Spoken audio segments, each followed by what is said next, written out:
آج ہم آداب زندگی اس کتاب سے 12واں باب نماز کے آداب کا آغاز کرتے ہیں۔ بسم اللہ الرحمن الرحیم۔ نمبر 1، نماز کے لیے طہارت اور پاکی کا پورا خیال رکھیے۔ وضو کرے تو مسواک کا اہتمام کیجیے۔ نبی صلی اللہ علیہ وسلم نے فرمایا، قیامت میں میری امت کی علامت یہ ہوں گی کہ ان کی پیشانی اور اعضائے وضو نور سے چمک رہے ہوں گے، پس جو شخص اپنے اپنے نور کو بڑھانا چاہے بڑھائیے۔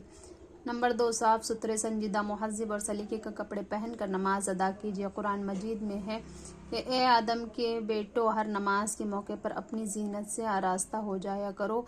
الاعراف کی آیت نمبر 31۔ نمبر 3، وقت کی پابندی سے نماز ادا کیجیے۔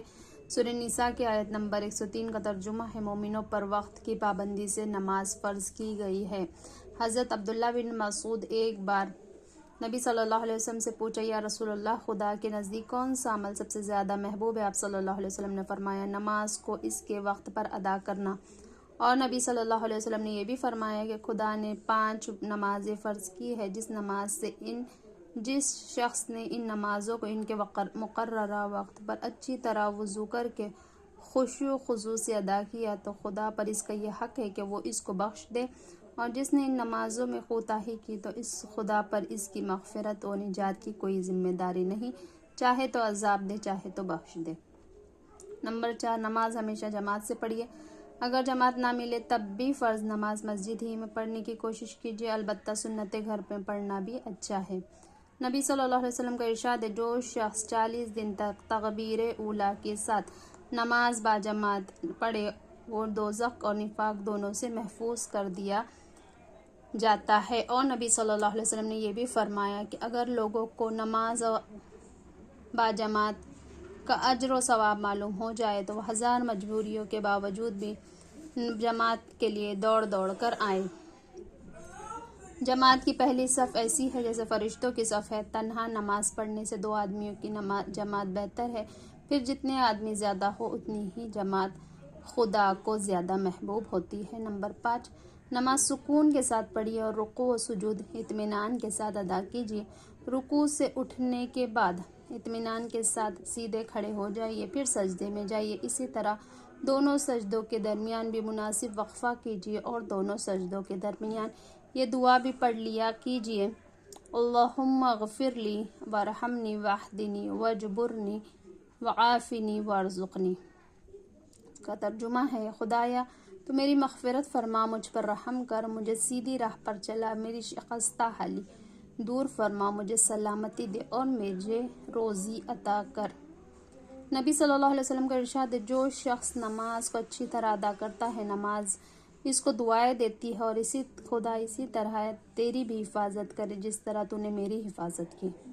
اور نبی صلی اللہ علیہ وسلم نے کا ارشاد ہے کہ جو شخص نماز کو اچھی طرح ادا کرتا ہے، اور نبی صلی اللہ علیہ وسلم نے یہ بھی فرمایا، بدترین چوری نماز کی چوری ہے۔ لوگوں نے پوچھا، یا رسول اللہ صلی اللہ علیہ وسلم، نماز میں کوئی چوری کیسے کرتا ہے؟ فرمایا، رکوع اور سجدے ادھورے کر کے۔ نمبر 6، اذان کی آواز سنتے ہی نماز کی تیاری شروع کر دیجیے اور وضو کر کے پہلے سے مسجد میں پہنچ جائیے اور خاموشی کے ساتھ صف میں بیٹھ کر جماعت کی انتظار کیجیے۔ اذان سننے کے بعد سستی اور تاخیر کرنا اور کسمساتے ہوئے نماز کے لیے جانا منافقوں کی علامت ہے۔ نمبر 7، اذان بھی شوق و ذوق سے پڑھا کیجیے۔ نبی صلی اللہ علیہ وسلم نے ایک شخص نے پوچھا، یا رسول اللہ صلی اللہ علیہ وسلم، مجھے کوئی ایک ایسا کام بتا دیجیے جو مجھے جنت میں لے جائے۔ آپ صلی اللہ علیہ وسلم نے فرمایا، نماز کے لیے اذان دیا کرو۔ آپ صلی اللہ علیہ وسلم نے یہ فرمایا، مؤذن کی آواز جہاں تک پہنچتی ہے، جو اس کی آواز سنتا ہے وہ قیامت میں مؤذن کے حق میں گواہی دے گا۔ جو شخص جنگل میں اپنی بکریاں چراتا ہو اور اذان کا وقت آنے پر اونچی آواز میں اذان کہے تو جہاں تک اس کی آواز جائے گی قیامت کے دن وہ ساری چیزیں اس کے حق میں گواہی دیں گی۔ نمبر 8، اگر آپ امام ہیں تو تمام آداب و شرائط کا اہتمام کرتے ہوئے نماز پڑھائیے اور مقتدیوں کی سہولت کا لحاظ کرتے ہوئے اچھی طرح امامت کیجیے۔ نبی صلی اللہ علیہ وسلم نے فرمایا، جو امام اپنے مقتدیوں کو اچھی طرح نماز پڑھاتے ہیں اور یہ سمجھ کر پڑھاتے ہیں کہ ہم اپنے مقتدیوں کی نماز کے ضامن ہیں تو ان کو اپنے مقتدیوں کی نماز کا اجر بھی ملتا ہے، جتنا ثواب مقتدیوں کو ملتا ہے اتنا ہی امام کو بھی ملتا ہے، اور مقتدیوں کے اجر و ثواب میں کوئی کمی نہیں کی جاتی۔ نمبر 9، نماز اس طرح خشوع و خضوع سے پڑھیے کہ دل پر خدا کی عظمت و جلال کی ہیبت طاری ہو اور خوف و سکون چھایا ہو۔ نماز میں بلا وجہ ہاتھ پیر ہلانا، بدن کھجانا، داڑھی میں خلال کرنا، ناک میں انگلی ڈالنا، کپڑے سنبھالنا سخت بے ادبی کی حرکتیں ہیں، ان سے سختی کے ساتھ پرہیز کیجیے۔ نمبر 10، نماز کے ذریعے خدا سے قرب حاصل کیجیے۔ نماز اس طرح پڑھیے کہ گویا آپ خدا کو دیکھ رہے ہیں، یا کم از کم یہ احساس رکھیے کہ خدا آپ کو دیکھ رہا ہے۔ نبی صلی اللہ علیہ وسلم نے فرمایا، بندہ اپنے رب سے سب سے زیادہ قریب اس وقت ہوتا ہے جب وہ اس کے حضور سجدہ کرتا ہے، پس جب تم سجدہ کرو تو سجدے میں خوب دعا کیا کرو۔ نمبر 11، نماز ذوق و شوق کے ساتھ پڑھیے۔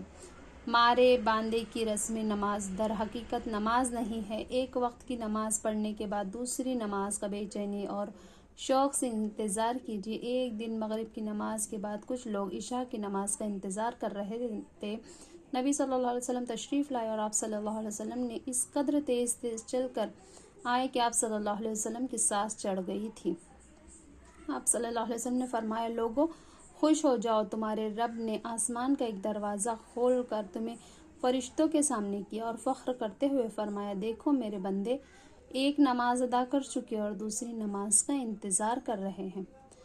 نمبر 12، غافلوں اور لاپرواہوں کی طرح جلدی جلدی نماز پڑھ کر سر سے بوجھ نہ اتاریے، بلکہ حضور قلب کے ساتھ خدا کو یاد کیجیے اور دل، دماغ، احساسات، جذبات اور افکار و خیالات ہر چیز سے پوری طرح خدا کی طرف رجوع ہو کر پوری یکسوئی اور دھیان کے ساتھ نماز پڑھیے۔